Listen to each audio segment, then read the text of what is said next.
कि सबसे पहले कॉमन एरिया के एलिमेंट लिखे जाते हैं, जो ए और बी दोनों में, उनको यहां लिखते हैं। तो 2 भी है और 4, 2 और 4 जो है कॉमन है, तो इसमें हमने ऐसी जगह लिख दिया जो ए में भी आता है, बी में भी आता है, ठीक है। जितने भी लेटरल एंट्री वाले स्टूडेंट हैं जो प्रेजेंट में सेकंड ईयर में हैं, लेटरल एंट्री से, और जो बैक पेपर वाले स्टूडेंट हैं, उनके लिए ओल्ड पैटर्न है, इस चीज का ध्यान रखेंगे, और ओल्ड पैटर्न का ही ये क्वेश्चन पेपर है। क्वेश्चन नंबर 10 स्टूडेंट भी न्यू पैटर्न और ओल्ड के लिए तो इंपॉर्टेंट है, क्योंकि ये मैं ओल्ड का ही क्वेश्चन पेपर कर रहा हूं। मैक्सिमम क्वेश्चन इसमें न्यू पैटर्न के लिए भी इंपॉर्टेंट है। ये जो क्वेश्चन पेपर मैं कराने जा रहा हूं, ये एकदम लेटेस्ट क्वेश्चन पेपर है। सितंबर 2025 में आपके स्पेशल बैक पेपर एग्जाम में ये आया था।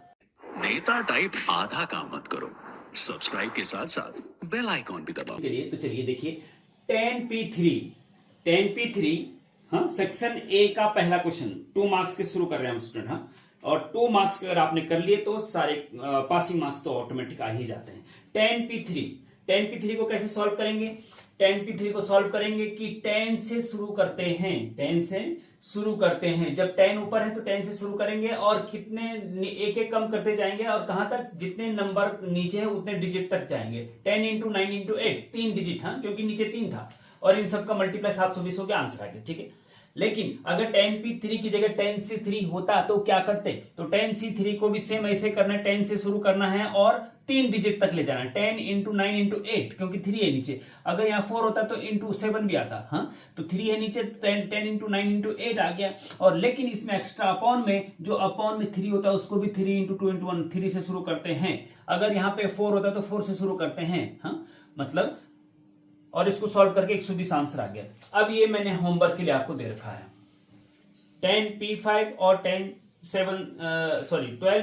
और 7C4 की वैल्यू फाइंड आउट करके आप में कमेंट में बताइए, ठीक है। क्वेश्चन नंबर 2 डिटर्मिनेंट का स्टूडेंट, इसको डिटर्मिनेंट 2/2 का डिटर्मिनेंट है, 2 रो है और 2 कॉलम है, इसका डिटरमिनेंट फाइंड कीजिए, ठीक है। तो सिंपल है भैया, डिटरमिनेंट तो आपको हम कई बार बता चुके हैं कि लेफ्ट के टॉप से राइट के बॉटम में मल्टीप्लाई, 0 का 2 से मल्टीप्लाई, ऐसे भी कर सकते हैं, 0 इंटू 2 ऐसे ब्रैकेट में, हाँ, समझने के लिए। फिर माइनस का साइन आता है बीच में, फिर लेफ्ट के बॉटम से राइट के टॉप में मल्टीप्लाई, मतलब -1 का मल्टीप्लाई 4 में। बस इसको सॉल्व कर लीजिए। 0 इंटू 2 0 होता है, और -1 और 4 -4, और फिर माइनस आगे था तो +4 इज इक्वल टू 4 आपका आंसर हो जाएगा। खत्म। लो होमवर्क के लिए ये देखो, 1 5 -6 7, इस सॉरी डिटरमिनेंट मैट्रिक्स नहीं लगा, इसका आंसर बताइए मुझे कमेंट में। क्वेश्चन नंबर 3 देखिए स्टूडेंट, आपके पास ए और बी सेट, 2 सेट गिवन है। ए सेट में 1 2 3 4 एलिमेंट है, बी सेट में 2 4 6 8 एलिमेंट है, और आपको बोला जाता है कि देयरफॉर ए माइनस बी निकालिए। ए माइनस बी मतलब ए में से बी, ए सेट में से बी सेट को घटा दीजिए और क्या बचता है ये लिखना है ना। तो ए माइनस बी कैसे होता है? ए से बी को घटाना है या ए से बी को माइनस करना है, तो जो आएगा वो भी एक सेट ही होगा, लेकिन क्या होगा उस सेट में, क्या एलिमेंट होंगे? तो ए माइनस बी सिंपल आप कहीं पे नोट कर लीजिए कि those element of A which not belongs to B, मतलब ए के वो एलिमेंट जो बी में नहीं है उनको यहां लिख दीजिए। तो ए के कौन से एलिमेंट, ए माइनस बी का मतलब ए के कौन से एलिमेंट जो बी में नहीं है? 1 बी में नहीं है, लिख दो। 2 बी में है, नहीं लिखो। 3 बी में है, नहीं है, 3 बी में नहीं है तो 3 को भी लिख दो। 4 बी में है, बस इतना। तो a माइनस बी मतलब a के वो एलिमेंट जो b में नहीं है, a के वह एलिमेंट जो b में नहीं है उनको लिख दो यहाँ, तो वो a माइनस बी हो गया। हाँ, तो ये आपका आंसर हो जाएगा, 2 मार्क्स का आपके हो जाएंगे। लेकिन अगर b माइनस ए पूछा जाएगा तो क्या होगा भैया, जरा बताइए। b माइनस ए होगा b के वो एलिमेंट जो a में नहीं है, तो b के कौन से एलिमेंट a में नहीं है? b 2 a में है, 4 भी a में है, 6 और 8 नहीं, तो 6 और 8 आपका b माइनस ए हो गया, ठीक है सी। ओके, अगर आपको बोला जाए कि भैया ए इंटरसेक्शन बी निकालिए, तो ए इंटरसेक्शन बी क्या होगा जी? ए इंटरसेक्शन बी का मतलब होता है ए और बी के वो एलिमेंट जो दोनों में है, हाँ? ए और बी के कॉमन एलिमेंट, मतलब कहने का मतलब यह है कि ए और बी के कॉमन एलिमेंट। तो ए और बी में कॉमन क्या है? 1 नहीं है दोनों में, 2 कॉमन है, 3 नहीं है, 4 कॉमन है, तो 2 और 4 ए इंटरसेक्शन बी हो गया। इंटरसेक्शन बी क्या हो गया? 2 और 4 का एक सेट। ठीक है। ए यूनियन बी, एक ए यूनियन बी भी होता है, A union B, A union B is equal to होता है ए और बी के सारे एलिमेंट, सब लिख दो यहाँ पे, हाँ, जो रिपीट हो रहा है उनको मत लिखना। तो ए यूनियन बी हो गया, ठीक है। एक दूसरा तरीका स्टूडेंट इसको वेन डायग्राम से भी सॉल्व करने का होता है, बहुत बेहतरीन और इजी तरीका है। जैसे एक सेट ए है और एक सेट बी है, ठीक है। ये वाला पार्ट है, ये वाला, हाँ, ये वाला पार्ट जो है ना, इसको बोलते हैं ए इंटरसेक्शन बी, क्योंकि ये कॉमन है दोनों में, हाँ, ए और बी के कॉमन एलिमेंट। और ये वाला जो पार्ट होता है उसको बोलते हैं बी माइनस ए, बी के वो एरिया जो ए में नहीं है। और ये वाला पार्ट जो है, ये वाला, इसको बोलते हैं ए माइनस बी, ए का वो एरिया जो बी में नहीं है, हाँ। तो इससे भी निकाल सकते हैं। इससे निकालने का तरीका क्या होता है कि सबसे पहले कॉमन एरिया के एलिमेंट लिखे जाते हैं, जो ए और बी दोनों में, उनको यहां लिखते हैं। तो 2 भी है और 4, 2 और 4 जो है कॉमन है, तो इसमें हमने ऐसी जगह लिख दिया जो ए में भी आता है और बी में भी आता है, ठीक है। उसके बाद ए को कंप्लीट करते हैं, ए को कंप्लीट करते हैं मतलब 1 भी है ए में, 2 आ गया, 3 भी है ए में, 4 आ गया, ठीक है। तो ये हो गया 1 2 3 4 ए। अब बी को कंप्लीट करो भैया, बी को कंप्लीट करेंगे तो 2 आ चुका है, 4 भी आ चुका है, 6 और 8 यहां लिख दो, ठीक है। तो ये हो गया बी पूरा, ठीक है। अब मैं पूछूं आपसे कि भैया ए इंटरसेक्शन बी बताओ, तो 2 और 4 इंटरसेक्शन 2 और 4, ठीक है। बी माइनस है 6 8, हाँ, बी माइनस है 6 8, ए माइनस बी 1 3 1 3, बस खत्म बात। और ए यूनियन बी, इन सबको एक साथ रख दो, 1 2 3 4 6 8, ठीक है, वो ए यूनियन बी हो गया। इस प्रकार से स्टूडेंट समझना है, बहुत इंपॉर्टेंट क्वेश्चन है। जितने भी लेटरल एंट्री वाले स्टूडेंट हैं जो प्रेजेंट में सेकंड ईयर में हैं, हाँ, लेटरल एंट्री से, और जो बैक पेपर वाले स्टूडेंट हैं, उनके लिए ओल्ड पैटर्न है, इस चीज का ध्यान रखेंगे। और ओल्ड पैटर्न का ही ये क्वेश्चन पेपर है। इसके अलावा पिछले 5-6 सालों के क्वेश्चन पेपर हमने ऑलरेडी अपलोड कर चुके हैं।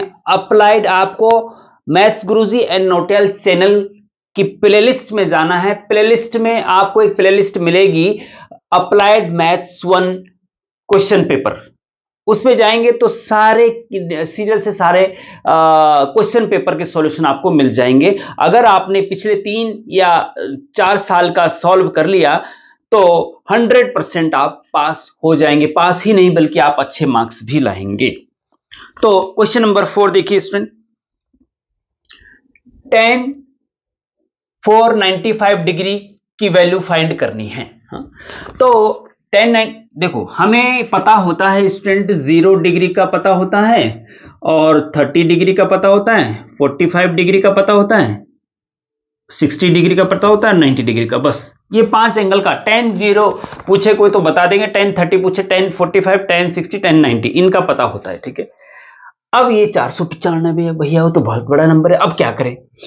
इसमें क्या करते हैं हम, देखिए इसमें तरीका होता है कि एक तो होता है कि tan 90 प्लस थीटा या tan 90 माइनस थीटा, एक होता है tan 180 प्लस थीटा या tan 180 माइनस थीटा, हाँ, एक होता है tan 270, हाँ, 90 प्लस 90 प्लस 90 कर रहे हैं तब आ रहे हैं, हाँ, 90 ऐड करेंगे 180, 90 ऐड करेंगे 270 प्लस माइनस थीटा, मतलब 270 प्लस थीटा या 270 माइनस थीटा में चेंज करते हैं, या फिर tan 360, 270 में 90 और जोड़ेंगे 360 हो जाएगा, है ना, 360 प्लस थीटा या माइनस थीटा में चेंज करते हैं, ठीक है। तो ऐसे हम यहाँ पे देखना पड़ेगा हमें कि ये कहाँ पे बैठ रहा है, कहाँ पे फिट बैठ रहा है। 495 360 से ऊपर है तो 360 प्लस कर सकते हैं इसको, है ना। तो इसको ऐसे लिख सकते हैं tan 360 प्लस 135 135, ठीक है। 360 और 135 को ऐड करेंगे ना तो 495 आएगा, तो 360 प्लस थीटा में चेंज कर दिया हमने, इसमें चेंज हुआ है, ठीक है। ओके, अब इसमें देखना यह है कि tan, हाँ, अब हमें पता होना चाहिए कि भैया ये ट्रिग्नोमेट्रिक में डिटेल लेक्चर अगर आपने पढ़े हैं तो तब पता है, नहीं तो आप प्लेलिस्ट में जाके ट्रिग्नोमेट्रिक डिटेल लेक्चर भी पढ़ सकते हैं। 360 plus theta is equal to होता है स्टूडेंट 360, देखिए इसमें अब बहुत डिटेल चीज है, 0 डिग्री, 90 डिग्री, 180 डिग्री और 270 डिग्री, फिर वापस 360 डिग्री, ठीक है। तो यहाँ पे नो चेंज, यहाँ पे चेंज, यहाँ पे नो चेंज, यहाँ पे चेंज, हाँ, यहाँ पे चेंज, सॉरी, नो चेंज, यहाँ पे चेंज, यहाँ पे नो चेंज, यहाँ पे चेंज, ठीक है। और यहाँ पे ऑल पॉजिटिव, यहाँ पे स त क होता है ना एक all positive, sine cosec positive, tan cot positive, यहाँ कॉस सेक पॉजिटिव और सारे नेगेटिव, ठीक है। यहाँ पे ऑल पॉजिटिव होता है, सॉरी ये डबल, ठीक है। अब इसमें 360 प्लस थीटा है, 360 पे नो चेंज, तो 360 प्लस थीटा का टेन थीटा ही आएगा, टेन का टेन ही आएगा। अगर यहाँ पे 90 होता है 90 प्लस थीटा, तो tan 90 plus theta cot theta हो जाता है, कॉट में चले जाता हम। दो चीजें ध्यान देखनी है, चेंज या no change. Tan 90 plus theta, क्योंकि 360 है तो नो चेंज, तो tan 360 plus theta tan theta ही आएगा, ठीक है। लेकिन अब दूसरा ये देखना है कि ये प्लस या माइनस। हाँ, अब 360 प्लस थीटा कौन से क्वाड्रेंट में पड़ता है? 360 तो पूरा एक राउंड मारा, प्लस थीटा एक और आगे चला जाता है क्वाड्रेंट। हाँ, फर्स्ट क्वाड्रेंट में 10 पॉजिटिव होता है। हाँ, सारे पॉजिटिव होते हैं 10, तो 10 360 प्लस थीटा 10 थीटा होता है, इसलिए 10 360 प्लस 135 10 135 होगा, खत्म बात, ठीक है। अब 10 135 का मान भी नहीं पता हमें, तो इसको 180 माइनस करें या 90 प्लस करें? हाँ, तो 90 प्लस कर सकते हैं। 10 90 प्लस 45, 10 90 प्लस 40 135 होता है। हाँ, अच्छा जी, ठीक है। तो अब 10 90 प्लस थीटा, अब देखो यहाँ पे देखो, चूंकि 10 90 plus theta is equal to होता है 90 पे चेंज, तो 10 90 प्लस थीटा कॉट थीटा हो जाएगा, कॉट थीटा। लेकिन प्लस या माइनस, 90 प्लस थीटा 90 ये है और प्लस थीटा ये सेकंड क्वाड्रेंट में, सेकंड क्वाड्रेंट में 10 नेगेटिव होता है, तो माइनस कॉट थीटा आएगा भैया। 10 90 plus theta minus cot theta होता है, तो 10 90 माइनस 10 90 प्लस 45 माइनस कॉट 45 होता है, और is equal to minus cot 45 की वैल्यू 1 होती है, माइनस आगे से, तो -1 आपका आंसर आ जाएगा, ठीक है स्टूडेंट। इस प्रकार से आप और सारे क्वेश्चन कर सकते हैं। एक ये कई बार पूछा गया है कि साइन 1200 डिग्री का मान ज्ञात कीजिए, ये आपको होमवर्क के लिए जरा मुझे सॉल्व करके कमेंट में बताइए। ओके, क्वेश्चन नंबर 5 देखिए student, how many terms are in the expansion of x plus 5 की पावर -5।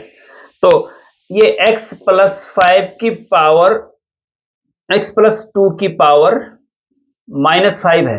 अगर इसका हम प्रसार करें तो इसके नंबर ऑफ टर्म्स कितने ही ये बताना है बस केवल। हाँ, तो देखिए स्टूडेंट, बाइनोमियल, बाइनोमियल मतलब जब दो टर्म, हाँ, x प्लस 2, x और 2 दो टर्म है, बीच में प्लस है इसलिए दो टर्म है, x प्लस 2, इसको बोलते हैं बाइनोमियल। जब बाइनोमियल की होल पावर में नेगेटिव साइन हो, ध्यान देना, जब होल पावर में नेगेटिव हो तो उसके नंबर ऑफ टर्म्स जब उसको खोलते हैं तो इनफाइनाइट तक जाता है, तो आंसर आपका इनफाइनाइट हो गया, खत्म बात।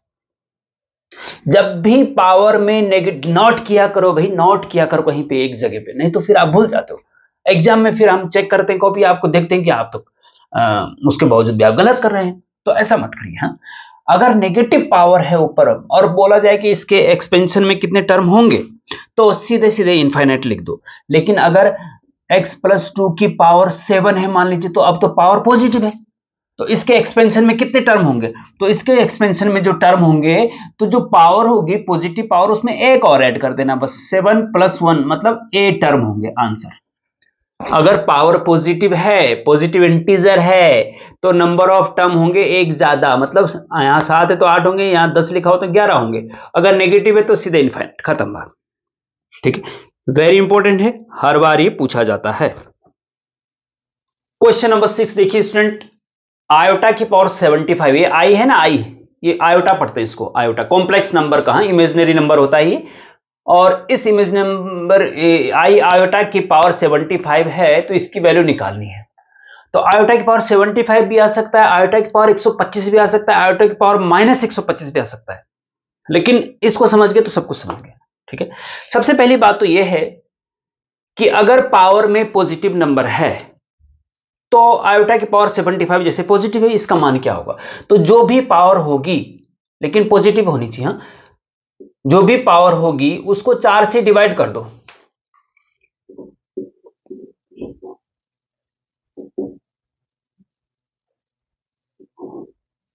फोर 8 जा 32, रिमाइंडर कितना बचा? 3। तो 4 से डिवाइड, 75 को 4 से, जो भी पावर होगी उसको 4 से डिवाइड करना, नोट कर लो, जो भी पावर होगी उसको 4 से डिवाइड करना, जो शेषफल आएगा, रिमाइंडर आएगा, वही उसकी वो पावर आंसर हो जाएगा। आयोटा की पावर 3 आंसर हो जाएगा। आयोटा की power 75 is equal to iota की पावर रिमाइंडर, बस। और आयोटा की पावर 3 क्या होता है, ये 4 आपको याद रखने होते हैं, जैसे कि आयोटा की वैल्यू पता होनी चाहिए, आयोटा स्क्वायर की पता होनी चाहिए, और आयोटा क्यूब की पता होनी चाहिए, और आयोटा की पावर 4 की पता होनी चाहिए। बस ये 4 वैल्यू आपको याद भी होनी चाहिए, ठीक है।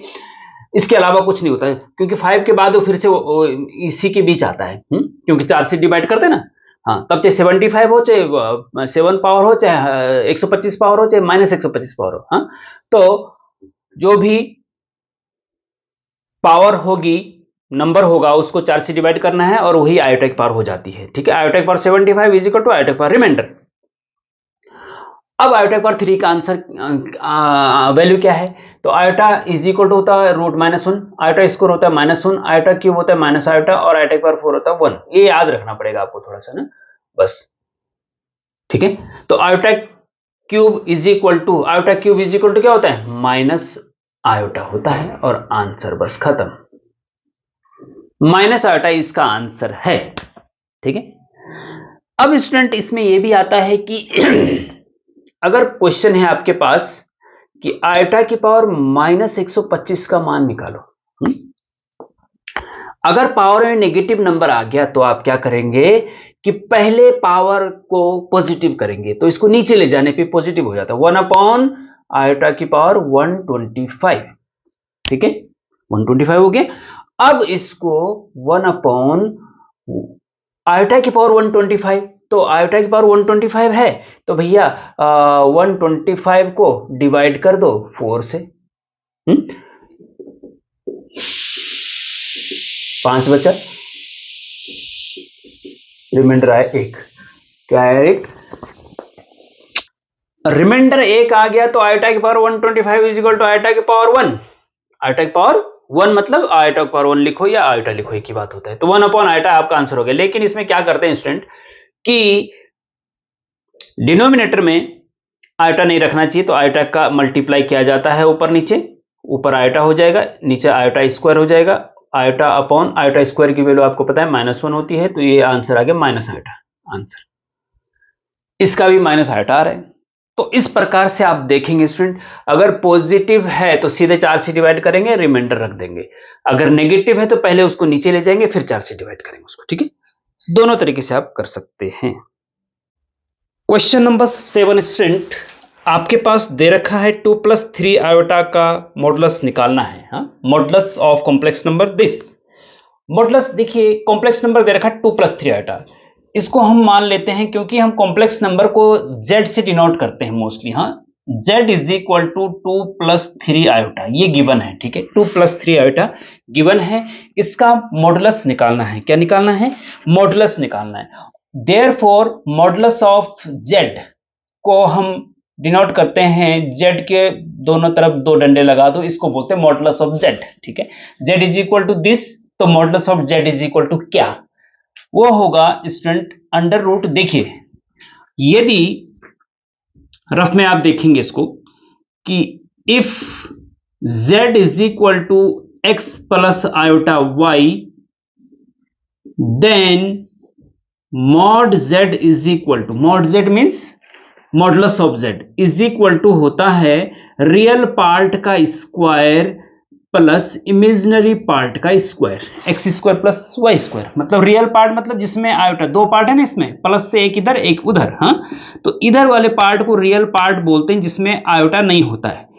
जिसमें आयोटा होता है उसको इमेजिनरी पार्ट बोलते हैं। आयोटा को छोड़ करके जो होता है उसको पूरे को इमेजिनरी पार्ट बोलते हैं। आयोटा के साथ जो होता है, इसमें साइन भी आता है, जैसे यहाँ माइनस होता तो माइनस आई होता। हाँ, तो रियल पार्ट का स्क्वायर प्लस इमेजिनरी पार्ट का स्क्वायर, बस। यहाँ पे रियल पार्ट 2 है तो 2 का स्क्वायर प्लस इमेजिनरी पार्ट यहाँ पे आयोटा के साथ +3 है तो 3 का स्क्वायर इज इक्वल टू √2 का स्क्वायर 4 + 3 का स्क्वायर 9 इज इक्वल टू 13। आपका आंसर आ जाएगा, बस कुछ नहीं करना है। अब साथ में मैं ये भी बता दूं कि अगर कॉन्जुगेट पूछे, ये तो मॉडुलस पूछा है इस क्वेश्चन में, अगर कॉन्जुगेट पूछे कि भैया z is equal to 2 + 3 iota है तो इसका कॉन्जुगेट बताइए, तो conjugate of conjugate of z को डिनोट करते हैं z के ऊपर बार से, ठीक है, मॉडुलस को दो डंडे से और कॉन्जुगेट को z के ऊपर बार, कॉम्प्लेक्स नंबर का कॉन्जुगेट z के ऊपर बार लगा दो, ठीक है। तो किसी भी कॉम्प्लेक्स नंबर का कॉन्जुगेट निकालना हो तो सिंपल तरीका है कि आयोटा के आगे जो साइन है उसको बदल दो, बस, और कुछ नहीं करना है। जैसे 2 + 3 आयोटा है तो ये हो जाएगा 2 - 3 आयोटा, क्योंकि आयोटा के सामने आप प्लस साइन था उसको माइनस कर दिया हमने, बस, और कुछ नहीं करना है, ठीक है। तो इस कॉम्प्लेक्स नंबर का कॉन्जुगेट होता है 2 - 3 आयोटा। लेकिन अगर मान लीजिए 2 आयोटा + 5 है तो इसका कॉन्जुगेट क्या होगा? अक्सर स्टूडेंट क्या कर देते हैं, इसका कॉन्जुगेट लिख देते हैं 2 आयोटा -5। नहीं, आयोटा के सामने का साइन बदलना है। आयोटा के सामने यहाँ क्या है, कुछ मतलब +2 है तो इसको -2 कर देना, -2 आयोटा + 5, ये सही आंसर होगा, इसका कॉन्जुगेट ये होगा, ठीक है। इस प्रकार से इसको आप समझेंगे। और स्टूडेंट ये क्वेश्चन ओल्ड पैटर्न वालों के लिए है, कॉम्प्लेक्स नंबर अब फर्स्ट सेमेस्टर में नहीं है। जो लेटरल एंट्री वाले हैं अभी सेकेंड ईयर में और जो बैक पेपर वाले हैं उनके लिए ये क्वेश्चन है।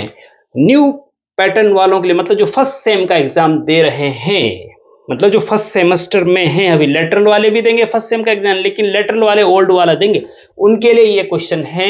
लेकिन न्यू पैटर्न मतलब जो फर्स्ट सेमेस्टर में पढ़ रहे हैं अभी, उनके लिए ये नहीं है, क्योंकि न्यू पैटर्न में अब कॉम्प्लेक्स नंबर फर्स्ट सेम में नहीं है।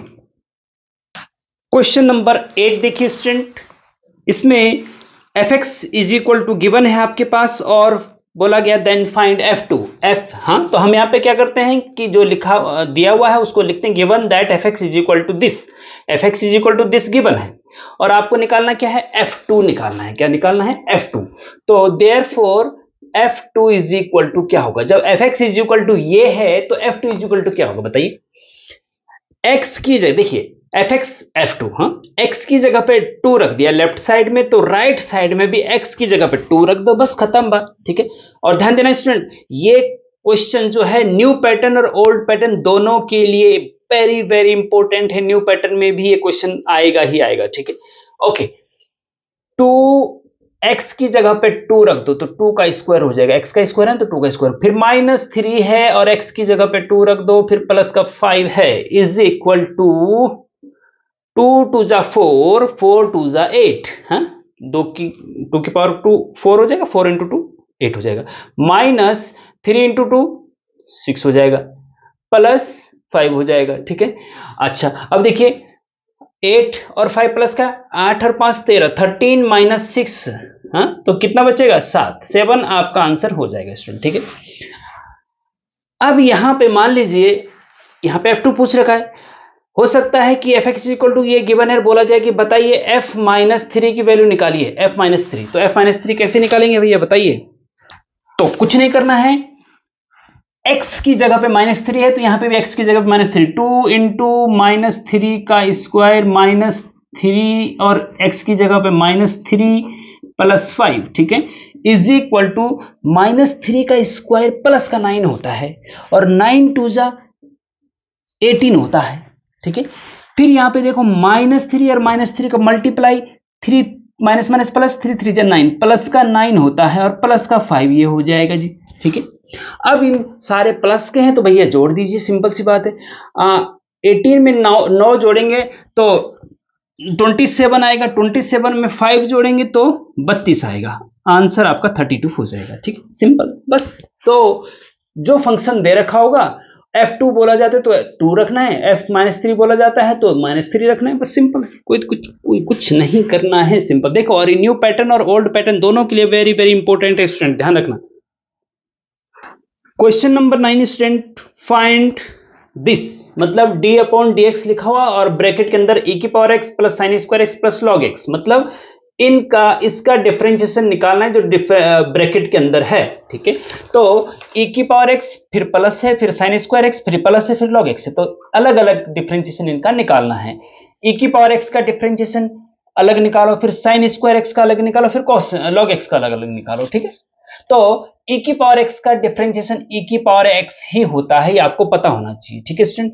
अगर e⁴x होता तो e⁴x होता है e⁴x log a base c, लेकिन e की पावर x का e की पावर x ये होता है, एक फंक्शन है e की पावर x जिसका डिफरेंशिएशन वही होता है, इंटीग्रेशन भी सेम होता है, डिफरेंशिएशन भी सेम होता है, ठीक है। तो e की पावर x का e की पावर x होता है प्लस फिर साइन स्क्वायर x, अगर साइन x होता तो उसका तो होता है भैया डिफरेंशिएशन cos x, लेकिन ये है साइन स्क्वायर x, तो जो स्क्वायर है पहले उसको कम किया जाए, जैसे x स्क्वायर होता है ना, x स्क्वायर का डिफरेंशिएशन होता है 2x फिर इंटू x का 1, हाँ चेन रूल। ऐसे ही साइन स्क्वायर का पहले तो होगा 2 sin x, पहले होगा 2 sin x, 2 आगे आ जाएगा, एक पावर कम हो जाएगी, इंटू फिर sin x का फिर से करते हैं cos x, जैसे cos x स्क्वायर का किया हमने, पहले 2x, 2 आगे आ जाता है, अब पावर एक कम हो जाती है तो 1 रह जाएगा, मतलब x स्क्वायर का 2x और फिर इंटू x का फिर अलग से 1, ऐसे ही साइन स्क्वायर x का 2 sin x फिर sin x का फिर से होता है चेन रूल बोलते हैं इसको, ठीक है। cos x डिफरेंशिएशन के डिटेल वीडियो लेक्चर में हमने एक एक चीज को बहुत अच्छे से बताया है, उसको डिफरेंशिएशन के प्लेलिस्ट में आप जाएंगे वहां डिटेल लेक्चर देख सकते हैं। प्लस फिर log x में अब अगर बेस कुछ नहीं है, मतलब e है या 10 है, तो जब बेस e या 10 होता है तो उसका log x का डिफरेंशिएशन 1/x होता है, क्या होता है 1/x होता है, बस सिंपल, खत्म, आंसर हो गया, खत्म, tata bye bye. Question number 10 student भी न्यू पैटर्न और ओल्ड के लिए तो इंपॉर्टेंट है क्योंकि ये मैं ओल्ड का ही क्वेश्चन पेपर कर रहा हूं, मैक्सिमम क्वेश्चन इसमें न्यू पैटर्न के लिए भी इंपॉर्टेंट है, क्योंकि कुछ जैसे कि सेट थ्योरी क्वेश्चन नंबर 3 है तो ये न्यू पैटर्न में नहीं है, उसके क्वेश्चन नंबर 1 नहीं है, उसके अलावा सारे हैं, ठीक है स्टूडेंट। तो ये लिमिट का क्वेश्चन या डिफरेंशिएशन का दोनों अभी present first semester new pattern के हिसाब से भी सिलेबस में है, तो दोनों के लिए वेरी इंपॉर्टेंट है, ध्यान से देखना, ठीक है। Limit x tends to 2 x² - 4/x-2 is equal to क्या, हाँ तो इसको सॉल्व करना है कि भाई इज इक्वल टू क्या होगा। अब देखो student, limit x tends to 2 का मतलब होता है x की जगह 2 रख दो, लिमिट लगा दो, मतलब x की जगह 2 रख दो, अगर x की जगह 2 रखते हैं तो 2 का स्क्वायर 4, 4 - 4 0, और यहाँ पे 2 रखते हैं 2 - 2 0, तो 0.0 आंसर नहीं होगा, ये इनडिटरमिनेट फॉर्म होती है, 0.0 आंसर नहीं होगा। तो पहले इनडिटरमिनेट फॉर्म आई है तो पहले उसको रिमूव करना होता है। रिमूव कैसे करते हैं, पहले इसके फैक्टर करो जो पॉसिबल फैक्टर हो सकते हैं, तो limit x tends to 2 x² - 4, देखिए x² - 4 है ना, तो इसको आप x² - 2 का स्क्वायर भी बोल सकते हैं, 4 को 2 का स्क्वायर लिख सकते हैं। a² - b² का फॉर्मूला होता है a + b और a - b, तो x + 2 और x - 2 हो जाएगा, ठीक है जी। तो x² - 4 को हम लिख सकते हैं x + 2 × x - 2, ठीक है, और अपॉन में आपका x - 2 है ही, ठीक है। अब देखिए आप x - 2 से x - 2 कट गया, इज इक्वल टू बचा क्या, लिमिट x टेंड्स टू 2 और ब्रैकेट में x + 2 बचा केवल, ठीक है। अब आप लिमिट लगा दीजिए, मींस x की जगह 2 रख दीजिए, यहाँ पे भी रखा था पहले लेकिन 0.0 आया, लेकिन 0.0 आंसर नहीं हो क्योंकि इनडिटरमिनेट फॉर्म है वो, ठीक है। तो अब x की जगह 2 रख देंगे, लिमिट लगा देंगे मतलब x की जगह 2 रख देंगे, x की जगह 2 रखो तो 2 + 2 इज इक्वल टू 4 आपका आंसर हो जाएगा, ठीक है। ये इस तरीके से करना है। और स्टूडेंट क्वेश्चन नंबर 10 को हम एल हॉस्पिटल रूल से भी कर सकते हैं, limit x tends to 2 x² - 4/x-2। अब एल हॉस्पिटल रूल से इसको करना है तो कैसे, देखो एल हॉस्पिटल रूल जो होता है वो केवल तब लगता है जब इनडिटरमिनेट फॉर्म, ये 2 टाइप की होती है, 0.0 या इनफाइनाइट। वैसे 7 प्रकार की होती है इनडिटरमिनेट फॉर्म, 7 प्रकार की होती हैं, उनमें से 2 प्रकार की ये हैं, 0.0 और infinite.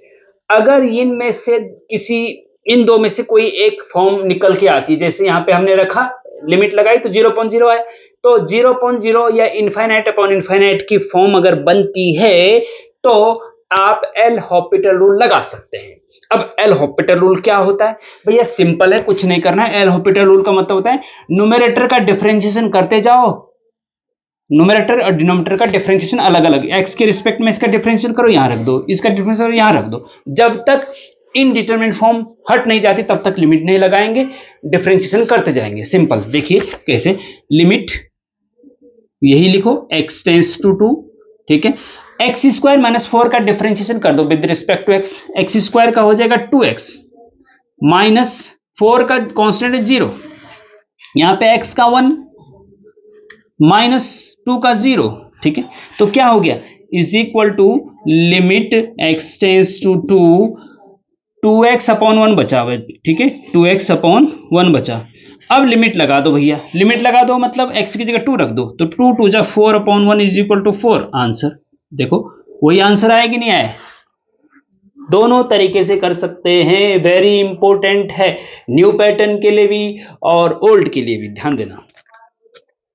Again student question number 11, find the slope of tangent to the curve y is equal to 3x square at the point 1,1 1,1 पर गिवन कर्व का टेंजेंट निकालना है, sorry slope of the tangent, tangent का slope निकालना है, slope, हाँ slope मतलब m निकालना है, स्लोप मतलब m निकालना है। तो ये भी again new pattern and old pattern, old के लिए तो है ही, न्यू पैटर्न के लिए भी वेरी इंपॉर्टेंट है, क्योंकि नॉर्मल टेंजेंट एंड नॉर्मल आपके न्यू पैटर्न का सबसे लास्ट चैप्टर है और पहले वालों का भी लास्ट चैप्टर था, तो दोनों के लिए वेरी इंपॉर्टेंट है। ये आपके न्यू पैटर्न में 1 मार्क्स का आएगा और ये ओल्ड में 2 मार्क्स का है।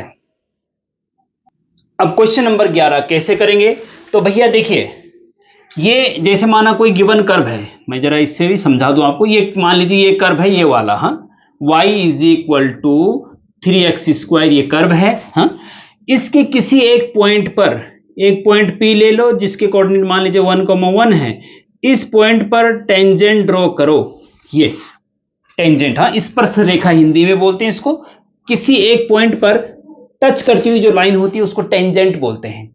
अब जब इसको टेंजेंट बोलते हैं, ये आपका x एक्सिस है, मान लीजिए ये y एक्सिस है, ठीक है, ये जो टेंजेंट है ये टेंजेंट ऐसे आ रहा है, ठीक है। अब जो टेंजेंट है इसका स्लोप बताना है, स्लोप होता है x एक्सिस के साथ इसका जो स्लोप है, ढाल है, वो टेंजेंट ऑफ द स्लोप होता है, ठीक है। तो कहने का मतलब ये है कि अगर कोई कर्व दे रखा है और किसी एक पॉइंट भी दे रखा है तो स्लोप कैसे निकलेगा, देखिए स्लोप होता है m is equal to dy, curve अगर दे रखा है तो dy अपॉन dx निकालो, और उसके x1, y1 अगर पॉइंट दे रखा है x1, y1 पे dy बटे dx की जो वैल्यू होगी उसमें x की जगह x1 और y की जगह y1 रख दो, तो स्लोप निकल के आ जाता है, टेंजेंट का स्लोप। यहाँ पे x1 और y1 की जगह 1 1 होगा, बस सिंपल सी बात है। तो फॉर्मूला तो है भैया ये, तो इसका मतलब ये हुआ कि स्लोप के लिए हमें dy बटे dx चाहिए सबसे पहले तो y is equal to 3x square आपके पास गिवन कर्व है, इसका डिफरेंशिएशन कर दो with respect to x, differentiation with respect to x, तो ये हो जाएगा dy upon dx is equal to 2 आगे आ जाएगा, 2 3 जा 6 हो जाएगा, ये x हो जाएगा, हाँ 6x हो गया, dy upon dx is equal to क्या हो गया, 6x हो गया, हाँ। Now slope of tangent is m is equal to dy upon dx at point 1,1, x1 y1 की जगह 1,1 आ जाएगा क्योंकि पॉइंट आपके पास 1,1 दे रखा है, ठीक है स्टूडेंट। तो जो आपका dy अपॉन dx निकला है उसमें x की जगह 1 और y की जगह 1 रख दो, तो dy बटे dx 6x निकला है, तो 6 इंटू एक्स, एक्स की जगह 1 आना है, y तो है नहीं, y होता तो y की जगह भी 1 रखते हैं ना, तो 6 इंटू 1 6 आपका आंसर हो जाएगा, खत्म, सिंपल। इस प्रकार के एक दो क्वेश्चन और प्रैक्टिस कर सकते क्योंकि ये वेरी इंपॉर्टेंट है न्यू पैटर्न के लिए भी और ओल्ड के लिए भी, ठीक है स्टूडेंट। अब हम इस सेक्शन ए का 2 मार्क्स के क्वेश्चन का लास्ट क्वेश्चन पे चलते हैं, question number 12। Question number 12 given है स्टूडेंट कि if this matrix is equal to this matrix, this matrix is equal to this matrix, then find x and y. एक matrix, दो matrix दे रखे, दोनों इक्वल हैं और फिर बोला गया कि एक्स और वाई की वैल्यू निकालिए, ठीक है स्टूडेंट। ये भी अगेन वेरी इंपॉर्टेंट है न्यू पैटर्न के लिए भी और ओल्ड पैटर्न के लिए तो है ही, ठीक है। देखिए दो मैट्रिक्स इक्वल कब होती है, इसकी दो कंडीशन होती है स्टूडेंट, हाँ नंबर 1 और नंबर 2। दो मैट्रिक्स इक्वल तब होती है, एक तो उनका ऑर्डर सेम होना चाहिए, ऑर्डर सेम, और करस्पॉन्डिंग एलिमेंट